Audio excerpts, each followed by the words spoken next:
Nous allons aborder ici le chapitre Quelle politique conjoncturelle. Pour ce faire, nous allons diviser notre vidéo en deux parties. La première, que nous allons voir tout de suite, se pose la question: pourquoi est-il nécessaire d'avoir une politique conjoncturelle? La conjoncture correspond à un état de l'économie à un moment donné.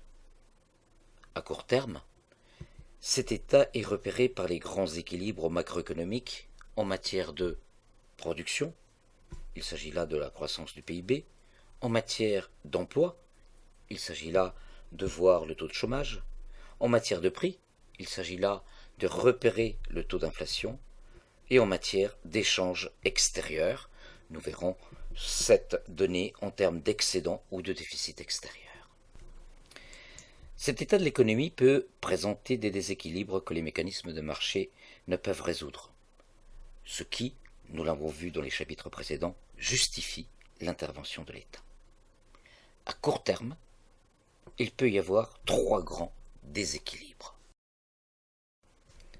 Tout d'abord, le chômage, qui est un déséquilibre sur le marché du travail. Il fait référence à la situation où les personnes en âge de travailler et cherchant effectivement un emploi n'en trouvent pas. En d'autres termes, l'offre de travail des salariés est supérieure à la demande de travail des entreprises. On mesure ce déséquilibre par le taux de chômage, qui est un rapport, en pourcentage, entre la population active, à la recherche d'un emploi, c'est-à-dire les chômeurs, et la totalité de la population active. Ce taux est au début de 2016 de l'ordre de 10%.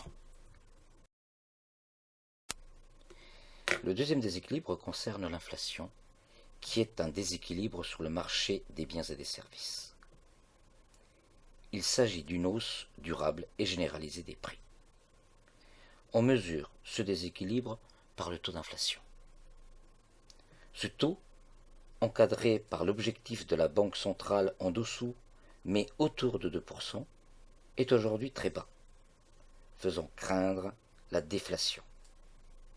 En effet, après une augmentation des prix à la consommation de l'ordre de 0,5% en 2014, l'inflation moyenne avoisinait les 0% en 2015. Le troisième déséquilibre concerne les échanges extérieurs avec le reste du monde. Le déséquilibre se traduit par un déficit extérieur, c'est-à-dire une situation où ce que l'on importe est supérieur à ce que l'on exporte. Ainsi, si l'on se réfère seulement aux échanges de biens et de services, la France a connu un déficit en 2015 de 9 milliards d'euros.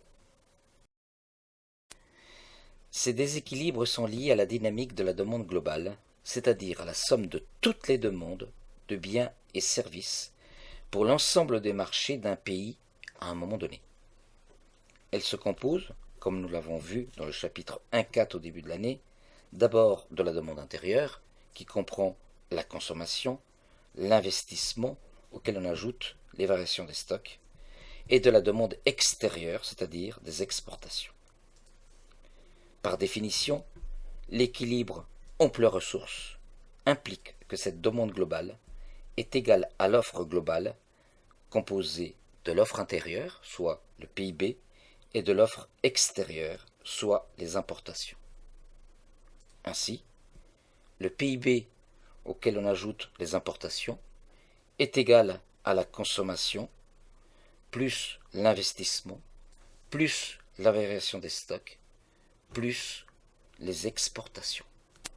Cette égalité comptable peut cacher des déséquilibres qui peuvent expliquer le déficit extérieur, l'inflation ou le chômage. Ainsi, si la demande intérieure, c'est-à-dire la consommation plus l'investissement, devient pour une raison quelconque supérieure à l'offre nationale, c'est-à-dire à la production nationale mesurée par le PIB, le pays doit alors importer davantage pour satisfaire cette demande intérieure. Cela peut engendrer un déficit extérieur puisque les importations peuvent être alors supérieures aux exportations. De même, si la demande globale, c'est-à-dire la consommation, l'investissement, la variation des stocks, les exportations tendent à augmenter plus vite que l'offre globale, c'est-à-dire que le PIB et les importations, alors il y aura une tension sur les prix, tension à la hausse, ce qui va engendrer de l'inflation.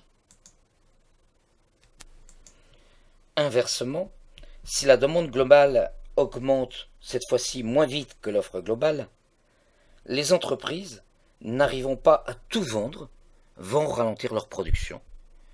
Cela peut se traduire par une baisse de l'emploi et par un développement du chômage.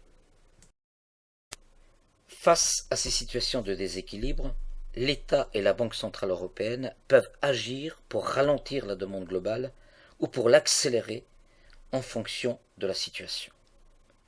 Nous verrons dans la deuxième partie quels en sont les moyens en fonction justement des situations.